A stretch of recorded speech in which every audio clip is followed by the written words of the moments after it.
जय हिंद, वंदे मातरम। स्वागत है आप सभी का रोजगार विद प्रमोद यूट्यूब चैनल पर।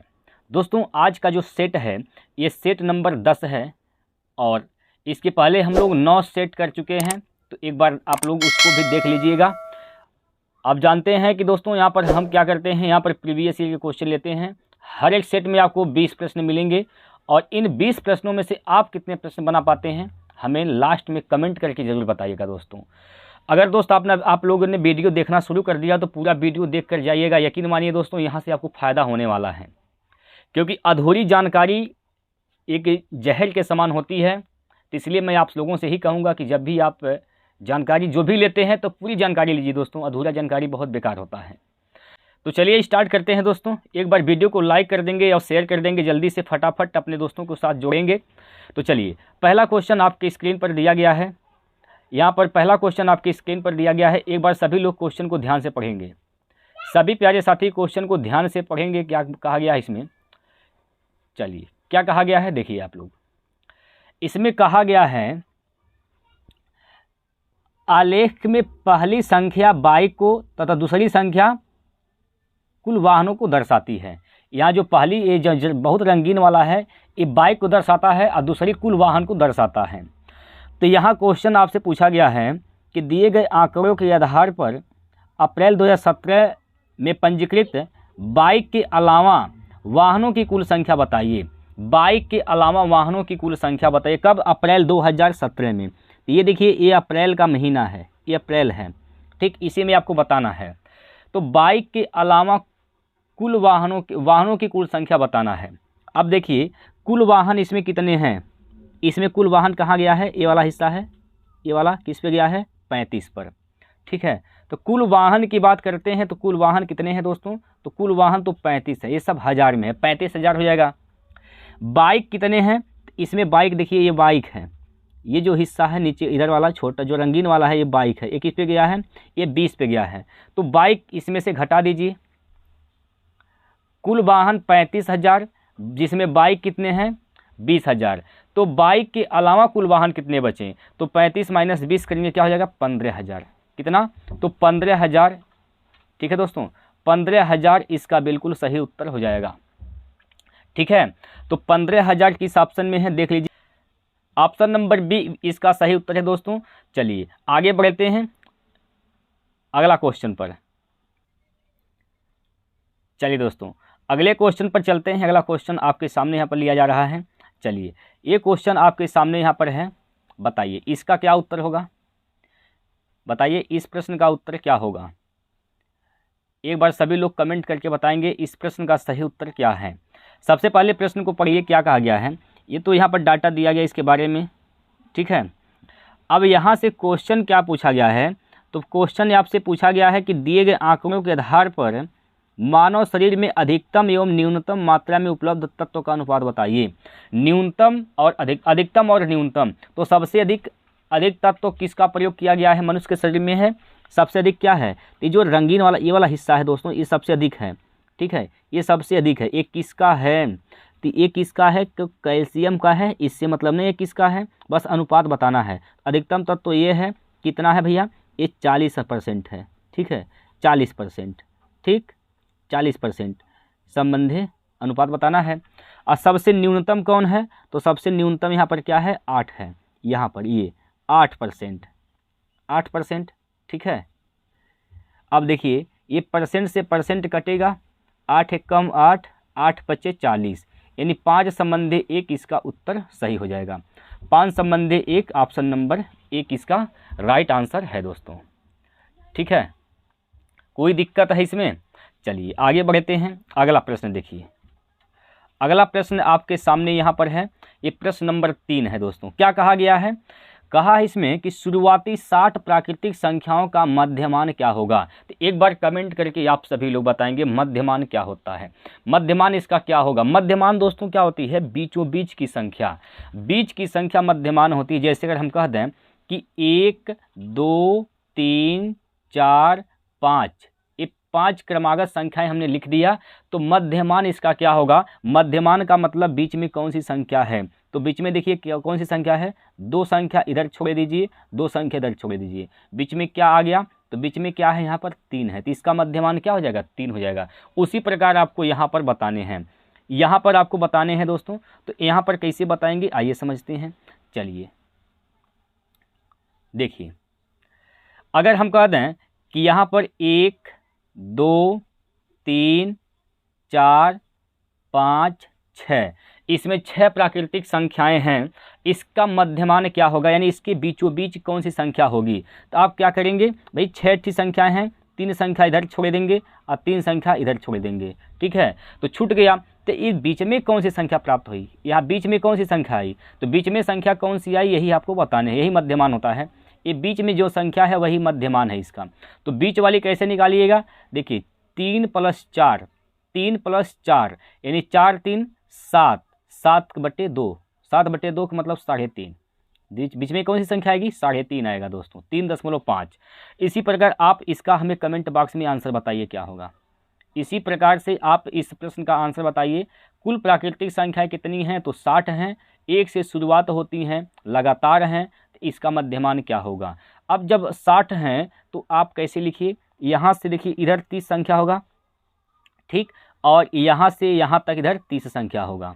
जब यहाँ से आप शुरुआत किए हैं, यहाँ से लिखना शुरुआत किए हैं, तो यहाँ पर कौन सी संख्या लिखेंगे 31, यहाँ पर क्या आएगा 31, और इसके बाद यहाँ पर क्या आएगा, सॉरी दोस्तों 30 आएगा, यहाँ पर ये 30 होगा, ठीक है। 1 से लेकर 30 तक इधर संख्या हो जाएगी, ठीक, 1 से लेकर 30 तक तो इधर हो जाएगा, ठीक है।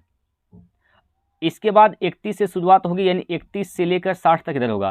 तो इधर बीच में कौन सी संख्या है, यहाँ बीच में कौन सी संख्या आएगी, तो बीच में इन दोनों का औसत आएगा, यानी दोनों को जोड़ के 2 से भाग कर दीजिए। तो दोनों को जोड़ के 2 से भाग करेंगे, 61/2 हो जाएगा।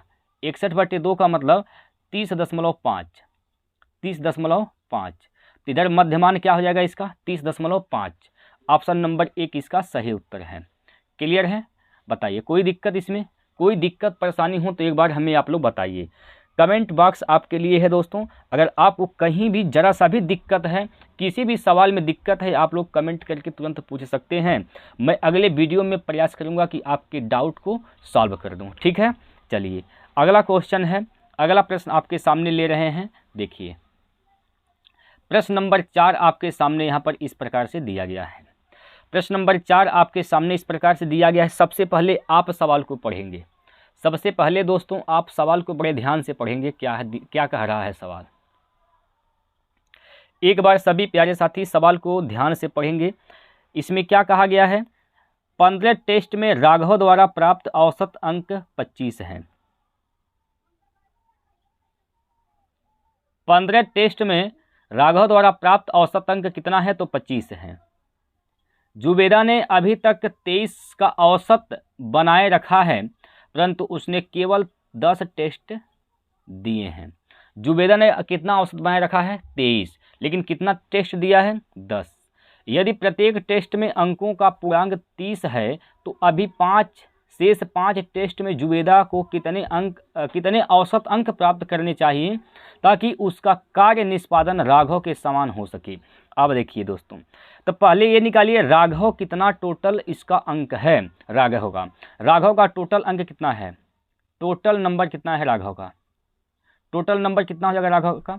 तो क्या होगा, टोटल नंबर निकालने के लिए औसत गुणे संख्या, औसत गुणे टेस्ट, औसत गुणे संख्या। औसत कितना है 25, औसत कितना है दोस्तों 25 है। कितना टेस्ट दिया 15 टेस्ट दिया। कितना इसका टोटल अंक हो जाएगा, टोटल अंक 15 5 75 के 5 हासिल का 7, 15 दूना 30, 7 37, यानी 375 टोटल अंक राघव का है, ठीक है। जुबेदा का ये तो राघव का है, ये राघव का है दोस्तों। अगर जुबेदा की बात किया जाए तो जुबेदा का टोटल यहाँ पर नंबर क्या हो जाएगा, टोटल नंबर कितना है, टोटल नंबर जुबेदा का कितना हो जाएगा। देखिए औसत कितना बनाए रखा 23, कितना टेस्ट दिया इसने 10, यानी कितना इसने टोटल अंक अर्जित किया है 210, ठीक है 210।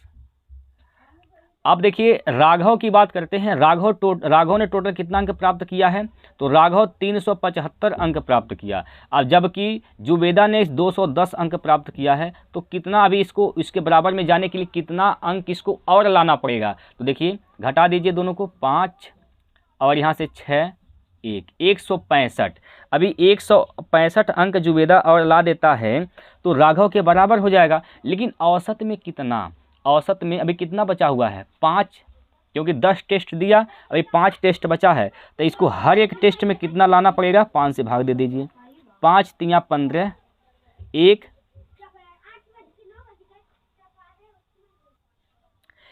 यहाँ पर दोस्तों थोड़ा सा मिस्टेक हो गया है, इसको सुधार कर लीजिए। यहाँ 23 × 10 है तो 230 होगा, ठीक है। यहाँ 230 होगा दोस्तों, थोड़ा सा मिस्टेक होगा, इसके लिए सॉरी, ठीक है। यहाँ पर क्या हो जाएगा 230, ठीक प्यारे से दोस्तों। चलिए इसको घटाएंगे तो कुछ इसका मान बदलेगा, यहाँ पर ज़रा इसको आप लोग सुधार कर लेंगे दोस्तों, मिस्टेक हो गया है। तो यहाँ से आप घटाइएगा तो 5, यहाँ से हो जाएगा 4, यहाँ से 1, ठीक। अभी 145 अंक इसको चाहिए, कितना 145 अंक चाहिए, तो शेष 5 टेस्टों में बनाना पड़ेगा इसको। शेष 5 टेस्ट यानी 5 से भाग दे दीजिए, तो 5 से भाग देंगे तो 5 दूना 10, 5 दूना 10, 4 बचेगा, 5 9 45, यानी हर एक टेस्ट में इसको 29 नंबर लाने पड़ेंगे। कितने 29। आपसे पूछा है इसमें जो 5 टेस्ट में जुबेदा को कितने औसत अंक प्राप्त करने चाहिए ताकि कार्य निष्पादन राघव के समान हो सके। तो 5 जो टेस्ट बचा है उसमें हर एक टेस्ट में 29 नंबर लाने पड़ेंगे, तो 29 इसका सही उत्तर है ऑप्शन नंबर 1, ठीक है दोस्तों। कोई भी दिक्कत है तो बताइए। अगर आपको सवाल समझ में आ गए हैं तो एक बार आप लोग कमेंट बॉक्स में वाई लिखेंगे। अगर सवाल समझ में आया है दोस्तों तो एक बार आप सभी लोग कमेंट बॉक्स में वाई लिखेंगे, जल्दी से टाइप करेंगे दोस्त। चलिए आगे चलते हैं, अगला क्वेश्चन प्रश्न नंबर 4, प्रश्न नंबर 5 है दोस्तों, ठीक है। प्रश्न नंबर यहाँ पर 5 है।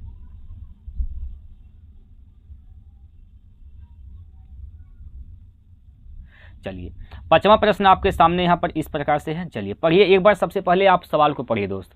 सबसे पहला काम है आप सवाल को पढ़ेंगे, सवाल क्या कहना चाहता है। यदि कोई धनराशि प्रतिवर्ष 12% साधारण ब्याज की दर से 1.5 वर्ष में 295 रुपये हो जाती हैं तो निवेश की गई धनराशि ज्ञात कीजिए। चलिए निवेश की गई धनराशि आपको बताने हैं। अब देखिए यहाँ पर आप निकालिए RT%। RT% निकालेंगे तो क्या निकलता है, ब्याज निकलता है। मूलधन कितना परसेंट होता है तो आप जानते हैं 100% होता है। मूलधन प्लस RT% निकालेंगे तो क्या होता है दोस्तों, ये होता है मिश्र धन। यहाँ पर कहा है कि मिश्र धन जो है वह 295 हो जाता, वही मूलधनवा कितना हो गया 295, इसका मतलब 295 मिश्र धन दिया है। अब यहाँ से RT% निकालेंगे तो ब्याज निकलेगा, यानी R क्या है 1.5 वर्ष मतलब 3/2, कितना दोस्तों 3/2। यहाँ से 3/2 रेट क्या है 12%, 2 छक्का 12, 6 तियाँ 18, यानी 18% क्या है दोस्तों ब्याज है। 18% क्या है ब्याज है। मूलधन कितना परसेंट होता है 100%, तो मिश्रधन कितना हो जाएगा 118%। 118%, 118% बराबर किसके दिया है 295 के दिया है, 295 के, ठीक है। तो आपसे पूछा है निवेश की गई धनराशि बताइए, यानी मूलधन आपसे पूछना चाहता है, 100% का मान निकाल देंगे। 100% का मान निकालेंगे तो क्या हो जाएगा 295 बटे 118 गुना 100। काटिए, इसको छोट करेंगे, 2 से काटिए, 2 5 10, 2 9 18, 2 से काटेंगे तो यहाँ पर कटेगा 50 बार में, ये काटेंगे इसको तो 5 बार में यहाँ पर कट जाएगा, ठीक है। तो 5 × 50 यानी 5 × 5 = 25, 250, तो 250 रुपये इसका मूलधन था। ऑप्शन नंबर डी हो जाएगा इसका बिल्कुल सही उत्तर, 250 रुपये दोस्तों।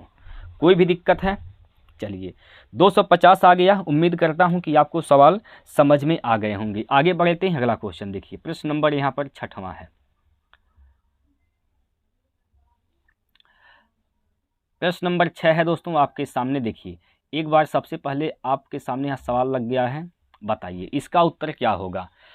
एक बार सभी लोग बताएंगे इसका उत्तर क्या होगा। राही ने प्रतिवर्ष 6% साधारण ब्याज देने वाले किसी बैंक में 700 रुपये की धनराशि जमा की है।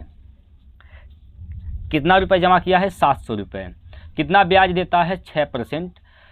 राही इस धनराशि को बैंक में 5 वर्ष तक जमा कर रखता है तो उसे कितना ब्याज मिलेगा, कितना ब्याज मिलेगा दोस्तों, ये पूछा गया है। देखिए मूलधन जो है वह कितना है, 700 रुपये है, मूलधन 700 रुपये है। यह 100% का मान है। कितने परसेंट का मान है दोस्तों, 100% का मान है। 100% का मान कितना है, 700 रुपये। 100% का मान 700 रुपये। ब्याज कितना हो जाएगा, यहाँ से RT% निकाल दीजिए। RT% यानी R गुना T यानी 6 गुना 5 यानी 30%। 30%। 100% का मान यहाँ पर 700 है, तो 1% का मान कितना हो जाएगा, 1% का मान दोस्तों 7 रुपये हो जाएंगे। 1% का मान कितना होगा, 7। 1% का मान 7 है, तो आपसे क्या पूछा है, ब्याज कितना होगा, तो ब्याज कितना है 30%। तो 30% का मान निकाल दीजिए। 30 गुना 1 यानी कितना, 30 गुना 7 दोस्तों, ये 7 है, ठीक है। 1% का मान कितना है, 7 है, तो 30 गुना 7 यानी 7 या 21, 210 रुपये। 210 रुपया ब्याज मिलेगा।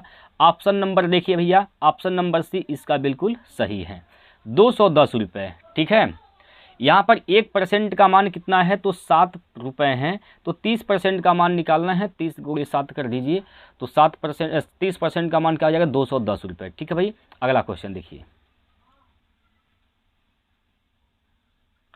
अगला प्रश्न यहाँ पर, इसमें क्या कहा गया है, इस सवाल में कहा गया है कि एक शंकु के आधार का क्षेत्रफल 144 पाई वर्ग सेंटीमीटर है, जबकि इसकी तिरछी ऊंचाई 13 सेंटीमीटर है। ठोस गोले की प्राप्ति हेतु इस शंकु को पुनः मोड़ा जाता है, गोले की त्रिज्या कितनी होगी। चलिए, एक शंकु है, उसके आधार का क्षेत्रफल क्या है, आधार का क्षेत्रफल 144 पाई है। देखिए शंकु इस प्रकार से होता है।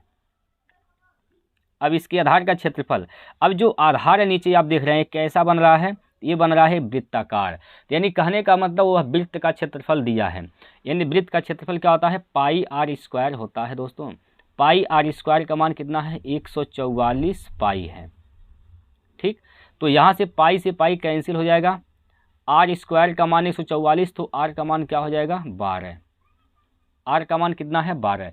यानी त्रिज्या 12 है और तिरछी ऊंचाई क्या दिया है, यल का मान कितना दिया है, यहाँ पर 13 दिया है।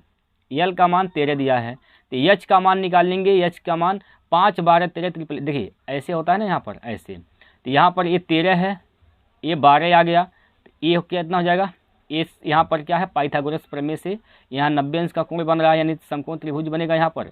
तो यहाँ से ये 5 12 13 होता है ट्रिपलेट, 5 12 13, यानी ये किसकी कमी है, 5 की, ठीक है। तो हाइट क्या हो जाएगा, 5 5 12 13 इसका ट्रिपलेट होता है, इसमें कोई दिक्कत की बात नहीं है। आगे क्या कहा गया है कि ठोस गोले की प्राप्ति हेतु शंकु को पुनः मोड़ा जाता है, तो गोले की त्रिज्या बताइए।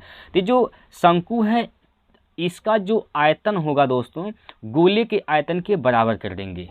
जब कोई चीज़ आप एक चीज़ से दूसरा चीज़ बनाते हैं तो उसका आयतन हमेशा कांस्टेंट रहता है, नहीं बदलता है। इन दोनों का आयतन क्या करेंगे, यहाँ से बराबर। तो यहाँ से शंकु का आयतन क्या होता है, 1/3 पाई आर स्क्वायर एच बराबर गोले का आयतन 4/3 पाई आर क्यूब, ठीक। काटिए, 3 से 3 कैंसिल, पाई से पाई कैंसिल। अब यहाँ से देखिए दोस्तों, ये शंकु है, शंकु की त्रिज्या कितनी है, तो 12 है, तो 12 का स्क्वायर 144। ऊंचाई एच कितना है, 5 है, बराबर 4 आर का क्यूब। यहाँ से जब काटिएगा 4 से, तो 4 3 12, 2 4 6 24, 5 का गुना 36 में करेंगे तो आर क्यूब का मान कितना हो जाएगा, यहाँ से 5 6 30, 5 3 15, 3 18, तो आर का मान क्या हो जाएगा, क्यूब रूट 180। 180, तो आर का मान क्या होगा, अंडर क्यूब रूट 180, जो कि ऑप्शन नंबर बी इसका सही है, ठीक है। कोई भी दिक्कत, चलिए आगे बढ़े, आगे बढ़ते हैं। अगला क्वेश्चन देखिए,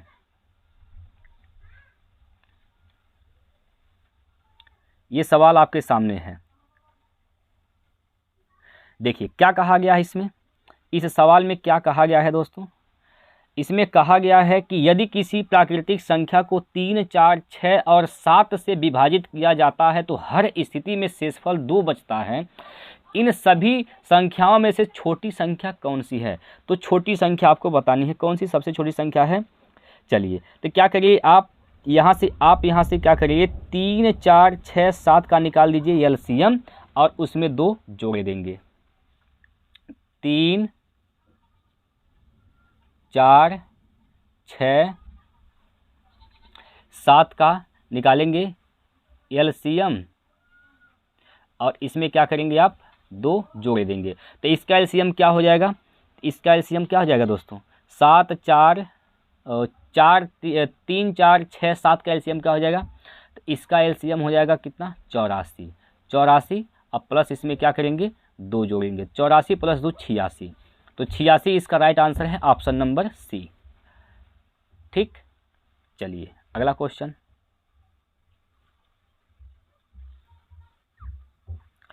इसमें क्या कहा गया है? इस सवाल में भी आपसे पूछा गया है 56, 84 और 98 का महत्तम निकालिए।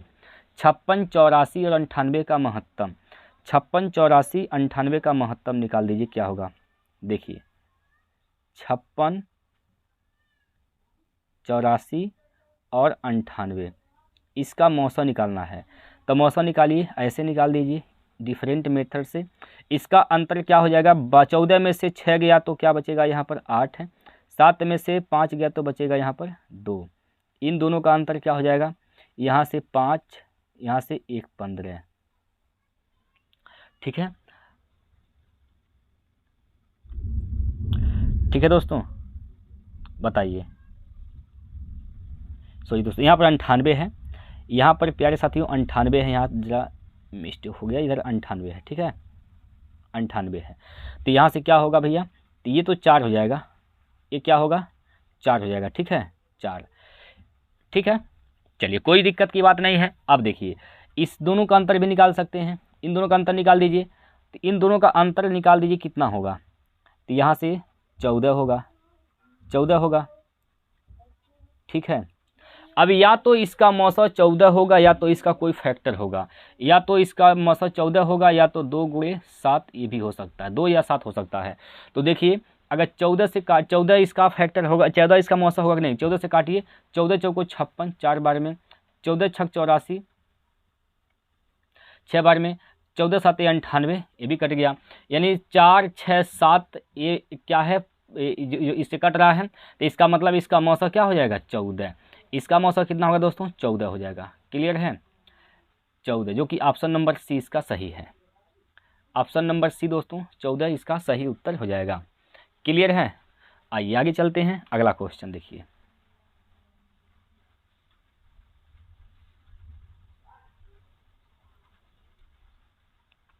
देखिए क्या कहा गया है भैया इसमें?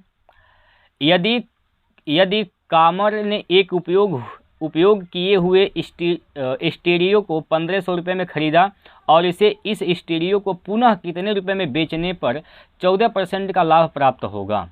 अब देखिए 1500 रुपये हैं, 1500 रुपये में ख़रीदा है, 14% का लाभ कमाना चाहता है, तो इसको बेचेगा कितने में? 114% में। तो इसका 114% निकाल दीजिए, 114/100। ठीक, 2 0 से 2 0 कैंसिल, 15 चौको 60, 15 6 21 हासिल का 2, 15 कम 15 2 17, 1710 रुपये में बेचेगा। कितना में? 1710, यानी ऑप्शन नंबर इसका बी सही है। अगला क्वेश्चन।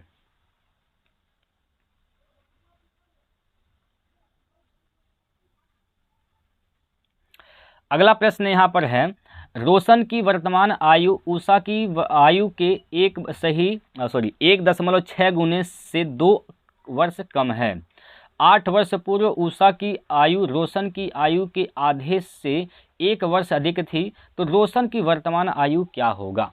रोशन की वर्तमान आयु क्या होगा दोस्तों? इसको आप ऑप्शन से लगा सकते हैं, बाकी मेथड से लगा सकते हैं। ठीक है, देखिए दोस्त ऑप्शन से हल करते हैं। अगर ऑप्शन मान लें इसका 30 सही उत्तर है, मान लीजिए रोशन की वर्तमान आयु पूछा गया है, रोशन की वर्तमान आयु पूछा गया है, तो रोशन की वर्तमान आयु मान लेते हैं 30 है। अब आइए क्या कहा है, कंडीशन देखिए। कंडीशन कहा कि रोशन की वर्तमान आयु उषा की वर्तमान आयु का कितना है? 1.6 गुना है। तो रोशन की वर्तमान आयु क्या मान लिया हमने? 30। तो जो रोशन की वर्तमान आयु है यह ऊषा की आयु का क्या है 1.6 गुना, 1.6 गुना से 2 वर्ष, सॉरी हाँ 2 वर्ष, 2 वर्ष क्या है कम है, ठीक है 2 वर्ष कम है। तो यहाँ से आप निकाल दीजिए, यहाँ से 2 उधर जाएगा तो क्या हो जाएगा दोस्तों 32 हो जाएगा। यू मतलब ऊषा गुणे 1.6, दशमलव हटाइएगा यहाँ से तो यहाँ 1 कर दीजिए 0, ठीक, यहाँ से काट दीजिए 16 हो गया, 16 दूना 32, यानी ऊषा का कितना हो जाएगा 20 वर्ष। ऊषा का 20 वर्ष उम्र है, ऊषा का उम्र क्या है 20 और यहाँ पर रोशन का क्या हमने माना है 30। अगला कंडीशन कहा कि 8 वर्ष पूर्व, यानी 8 साल जब पहले जाएंगे तो 8 साल रोशन की आयु घटेगा, तो रोशन की आयु क्या हो जाएगा दोस्तों 22। ऊषा का भी 8 साल उम्र घटेगा तो 8 घटाएंगे तो क्या हो जाएगा 12 साल। ऐसा होने पर रोशन की आयु की आधी से 1 वर्ष कम थी। भाई 8 वर्ष पूर्व ऊषा की जो आयु है रोशन की आयु की आधी से 1 वर्ष कम, तो इसका आधा क्या हो जाएगा 11 हो जाएगा। इसका आयु क्या हो जाएगा दोस्तों 11 हो जाएगा, 11 हो जाएगा। तो इसकी आयु, किसकी आयु, रोहन की आयु की आधी से 1 वर्ष ज़्यादा है कौन, ऊषा। तो रोशन की आयु क्या है 11 हो रहा है, आधा क्या हो जाएगा 22 के आधा 11, इससे 1 वर्ष ज़्यादा है 12, किसका, ऊषा का। तो इसका मतलब हर कंडीशन सेटिस्फाई कर रहा है, तो ऑप्शन नंबर 1 ही इसका राइट आंसर हो जाएगा 30 वर्ष, ठीक है 30 वर्ष इसका राइट आंसर है। इस प्रकार से आप लोग ऑप्शन से भी इसको हल कर सकते हैं दोस्तों। इसमें भी कोई दिक्कत है तो आप लोग बताइए। एक बार सभी प्यारे साथी जितने भी मेरे भाई अभी तक हमारे साथ जुड़े हुए हैं, एक बार कमेंट बॉक्स में वाई लिखेंगे अगर आपको सवाल समझ में आ गया है तो। एक बार सभी लोग कमेंट बॉक्स में वाई लिखेंगे अगर सवाल समझ में आ गया है तो कोई दिक्कत की बात नहीं है। फिर हम आगे बढ़ते हैं। देखिए अगला क्वेश्चन देख लीजिए आप लोग। अगला क्वेश्चन यहाँ पर प्रश्न नंबर 12 है दोस्तों। प्रश्न नंबर 12 आपके स्क्रीन बोर्ड पर इस प्रकार से दिया गया है। पढ़िए एक बार सभी लोग, आयु से संबंधित ये भी प्रश्न है, पढ़ लीजिए एक बार क्या कहा गया है। सबसे पहले आप पढ़िए क्या कहा गया है इस सवाल में। पढ़कर दोस्तों सबसे पहले समझिए। राम के पिता की आयु, राम की आयु की क्या है 3 गुनी है। राम के पिता है इधर फादर, इधर कौन है राम है। तो राम के पिता की जो आयु है राम की आयु की 3 गुनी। अगर राम की आयु 1 अनुपात है तो पिता का अनुपात 3 हो जाएगा। 4 साल पूर्व, 4 साल पहले जाएंगे तो 4 माइनस करेंगे, 4 साल पूर्व ये भी, 4 साल पहले जाएंगे 4 माइनस ये भी होगा, ठीक। पिता की आयु उसकी आयु की 4 गुनी थी, यानी इसकी आयु, पिता की जो आयु है इसकी आयु से, इसमें जो है राम की आयु से क्या गुनी थी 4 गुनी थी। बस यही बोला गया है, इसी को हल करने हैं। तो क्या करिएगा यहाँ से 3 का गुना 1 में, 3 1 कम 3, फिर 4 का गुना 1 में, 4 1 कम 4, दोनों का अंतर 4 माइनस 3 यानी 1 अनुपात बराबर। अब क्या करिए इस 1 का गुना इसमें 4 में, 4 1 कम 4 माइनस का 4, और फिर इसका गुना यहाँ पर 4 का गुना इस 4 में, 4 का गुना इस 4 में, ठीक। तो 4 चौको 16 माइनस का 16। इसमें से आप बताइए सबसे पहले सबसे छोटी संख्या सबसे बड़ी संख्या कौन है। -4 में और माइनस का 16 में सबसे छोटी संख्या और सबसे बड़ी संख्या कौन है। तो जितना माइनस में कम होता है वह सबसे बड़ी होती है, जितना माइनस ज़्यादा उतना छोटा। तो इसमें बड़ी संख्या कौन है, बड़ी संख्या यहाँ पर -4 है। तो इसमें से आपको घटाएंगे, -16 घटाएंगे, तो -16 घटाइएगा तो क्या हो जाएगा -4 प्लस का क्या 16, तो प्लस का कितना 12। तो यहाँ पर दोनों का अंतर लेंगे तो क्या हो जाएगा 12 हो जाएगा दोस्तों, 12। 1 अनुपात का मान 12 हो गया। आपसे पूछा भी क्या है, राम की वर्तमान आयु कितनी थी। तो राम की जो वर्तमान आयु थी दोस्तों वह 1 अनुपात था। तो 1 अनुपात का मान कितना आया है 12 आया है। तो 12 इसका राइट आंसर है option number D. Option number D इस प्रश्न का राइट आंसर हो जाएगा। क्लियर है, बताइए क्लियर है दोस्तों। इसमें आगे बढ़ते हैं। अगला क्वेश्चन देखिए प्रश्न नंबर 13। प्रश्न नंबर 13 आपके सामने है भैया। एक बार पढ़िए सवाल को, बड़े ध्यान से पढ़िए, आराम से पढ़िए दोस्तों। क्या कह दिया इसने, किसी मिश्रण में रेत एवं बजरी का अनुपात 3:4 है।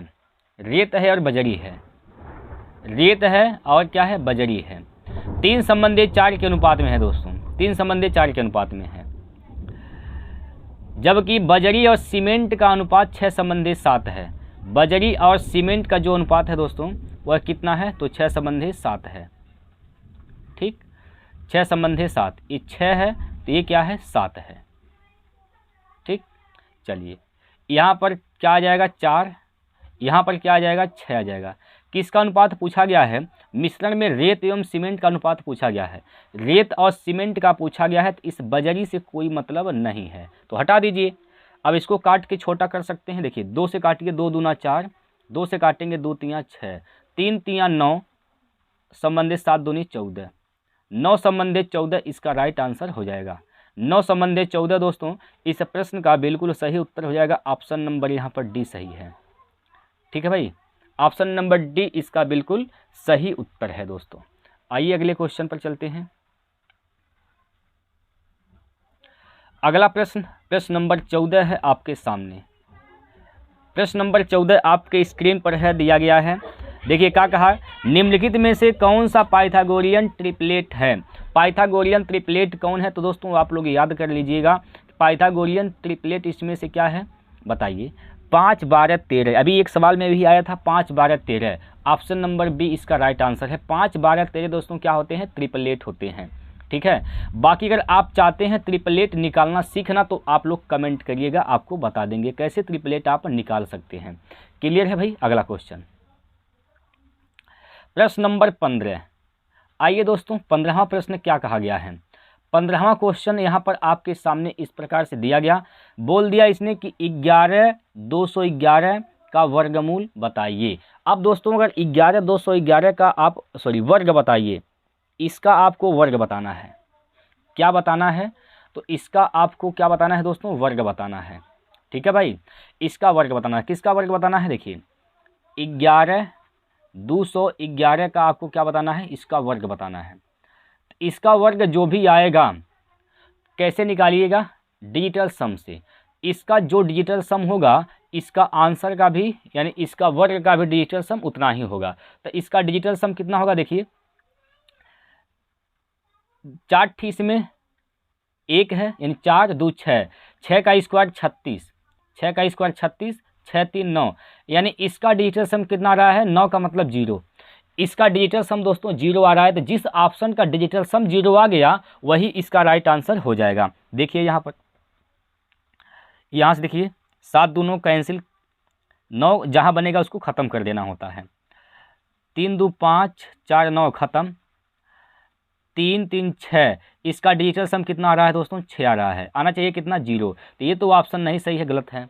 दूसरा चेक करिए इसको जब चेक करेंगे आप 8 + 1 9 ख़त्म। ठीक है, ये तो ख़त्म हो गया। और 5, 2, 7, 2, 9 ख़त्म। यहाँ से क्या बचा, यहाँ पर देखिए 6, 6, 6, 12, 12, 5, 12, 5, 17, 1, 18, 18 का मतलब क्या होता है दोस्तों, 8, 1, 9, 9। तो ये बन रहा है डिजिटल सम इसका 9, 9 का मतलब 0। ऑप्शन नंबर 2 इसका बन रहा है, तो यही इसका उत्तर सही हो जाएगा दोस्तों। ऑप्शन नंबर 2 इसका राइट आंसर है। ठीक है, ऑप्शन नंबर 2 इसका राइट आंसर है दोस्तों। एक बार आप लोग देख लीजिए कौन सा विकल्प था ये।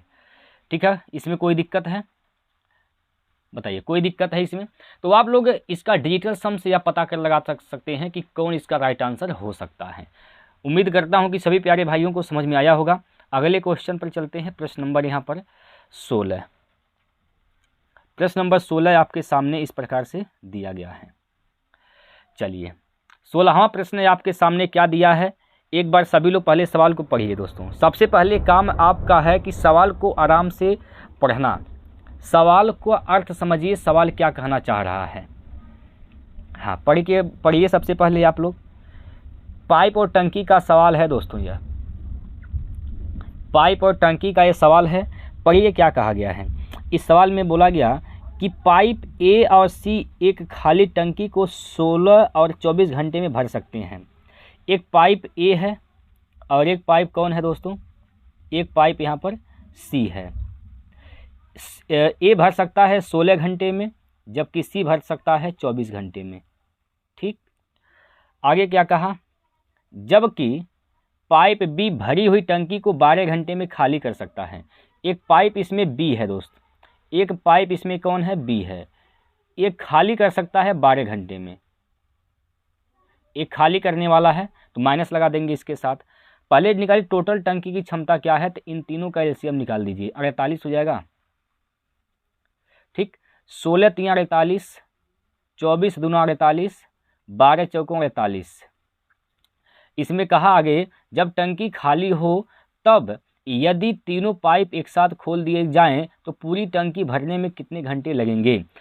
टंकी 18 लीटर का है, जब खाली है यानी 18 के 18 लीटर, बिल्कुल पानी नहीं भरा गया है, तो तीनों टंकी को खाली करेंगे, चालू करेंगे, तीनों जो है पाइप को चालू करेंगे तो कितना समय लगेगा। देखिए ये दोनों 3 + 2 5 की क्षमता से तो भरेंगे, लेकिन ये 4 की क्षमता से क्या करेगा, निकालेगा। 5 भरेंगे 4 निकलेगा तो भरेगा कितना, 1 ही लीटर। 1 लीटर भर पाएगा 1 घंटा में, 1 से भाग दीजिए। ठीक है, तो 48 में जब भाग देंगे 1 से तो 48 इसका सही उत्तर हो जाएगा, यानी 48 घंटे का समय लगेगा। 48 घंटा इसका राइट आंसर है ऑप्शन नंबर डी। ठीक है भाई, चलिए अगला प्रश्न, प्रश्न नंबर 7। देखिए, अर्जुन और अनुराग किसी काम को क्रमशः 5 व 6 दिनों में पूरा कर सकते हैं। एक अर्जुन है और एक कौन है, एक अनुराग है। ये क्रमशः 5 और 6 दिन में कर सकते हैं। अर्जुन 5 दिन में, अनुराग 6 दिन में काम को समाप्त कर सकता है। वे एक साथ काम करते हैं तो कुल 770 रुपये कमाते हैं। तो पहले ये निकालिए टोटल काम है कितना, 30 हो जाएगा दोस्तों, इधर 6, इधर क्या हो जाएगा 5। जो पैसा बढ़ता है उसकी क्षमता के अनुपात में बढ़ता है। तो कितना अनुपात है क्षमता का, टोटल 6 5 11, 11 का मतलब कितना है 770। तो एक अनुपात का मान क्या हो जाएगा दोस्तों, 11 77 यानी 70 रुपये। एक अनुपात का मान 70। तो पूछा इस राशि में अर्जुन का हिस्सा बताइए। तो अर्जुन का क्षमता क्या है 6, तो 6 का मान निकालिए, 6 × 70, 6 7 42, 420 रुपये। कितना दोस्तों, 420। ऑप्शन नंबर 1 सही है। ठीक है भाई, ऑप्शन नंबर 1 420 इसका राइट आंसर हो जाएगा। क्लियर है, कोई दिक्कत। अगला क्वेश्चन, प्रश्न नंबर 18। प्रश्न नंबर 18 आपके सामने है। चलिए, कह रहा है कि ए बी और सी एक साथ किसी काम को 8 दिन में कर सकते हैं। ए बी और सी जब एक काम को करते हैं तो 8 दिन में कर सकते हैं। ठीक है, यदि केवल ए और बी इस काम को 16 दिनों में, अगर ए और बी करता है, ए और बी करते हैं तो इसे 16 दिन में काम कर सकते हैं। तथा ए तथा सी एक काम को 12 दिन में, अगर ए और सी करते हैं दोस्तों, ए और सी, तो इसे 12 दिन में कर सकते हैं। तो टोटल काम है कितना, टोटल काम निकालिए पहले, इनका एलसीएम क्या हो जाएगा 48, 8 छक 48, 16 3 48, 12 चौक 48। आपसे क्या पूछा है, तो ए को अकेले इस काम को पूरा करने में कितने घंटे लगेंगे। तो सबसे पहले आपको ए की क्षमता प्राप्त होनी चाहिए। ए की क्षमता निकालिए, ए की क्षमता निकालिए। अगर ए बी सी तीनों की क्षमता यहाँ पर क्या है 6 है, जिसमें से ए बी की क्षमता क्या है दोस्तों, ए बी की क्षमता यहाँ पर 3 है, ए बी की क्षमता 3 है, तो सी की क्षमता क्या हो जाएगी। तो यहाँ से सी की क्षमता दोस्तों क्या हो जाएगा, 6 में से 3 घटाइए 3, सी की क्षमता क्या है 3 है।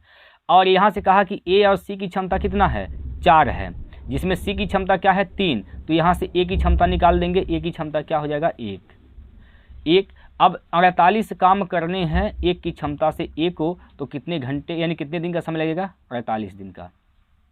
48 इसका राइट आंसर है, ऑप्शन नंबर यहाँ पर 2 सही है। ठीक है, बताइए कोई दिक्कत है इसमें, इस सवाल में कोई दिक्कत आपको है। चलिए आगे बढ़े भाई, बताइए सभी लोग। एक बार सभी प्यारे साथी कमेंट करेंगे, इसमें कोई दिक्कत है? अभी तक जितने भी सवाल आपने पढ़ा, 18 के 18 सवाल आप लोग पढ़ चुके हैं अभी तक, और इतने प्रश्नों में 18 प्रश्नों में अभी तक किसी भी सवाल में कोई दिक्कत हो तो आप लोग बता सकते हैं, पूछ सकते हैं दोस्तों, पूछिए। चलिए आगे हम बढ़ते हैं। उम्मीद करता हूं कि आप लोग बहुत बढ़िया से सीख रहे हैं। चलिए आइए अगला क्वेश्चन लेते हैं। प्रश्न नंबर 19 आपके सामने इस प्रकार से दिया गया है। देखिए, किसी बिल्डिंग से 50 मीटर दूरी पर स्थित किसी टावर के शीर्ष से बिल्डिंग में के निचले सिरे का अवनमन कोण 60 डिग्री है दोस्तों। टावर की ऊंचाई ज्ञात कीजिए। आइए, यहाँ पर क्या है, एक बिल्डिंग है, एक क्या है दोस्तों, यहाँ बिल्डिंग है। अब यहाँ क्या है, एक टावर है। कितने दूर है यहाँ पर, ये दूरी जो है दोस्तों 50 मीटर है। बिल्डिंग और बिल्डिंग से टावर के बीच की दूरी क्या है, 50 मीटर। यहाँ कहा है कि टावर के शीर्ष से बिल्डिंग के निचले सिरे का अवनमन कोण है। अवनमन कोण देखिए ऊपर ऐसे होता है, ऊपर से देखते हैं नीचे, ठीक, नीचे, ठीक है। तो यहाँ पर कितने अंश का कोण बनेगा, 60 अंश का। कितना बनेगा दोस्तों, यहाँ पर 60 डिग्री का कोण बनेगा, ठीक। एक ज्योमेट्री का एक यहाँ पर थ्योरी होता है, ठीक है, कि अगर जब कोई दो समांतर रेखा को कोई भी तिर्यक रेखा काटती है तो उसके एकांतर कोण बराबर होते हैं।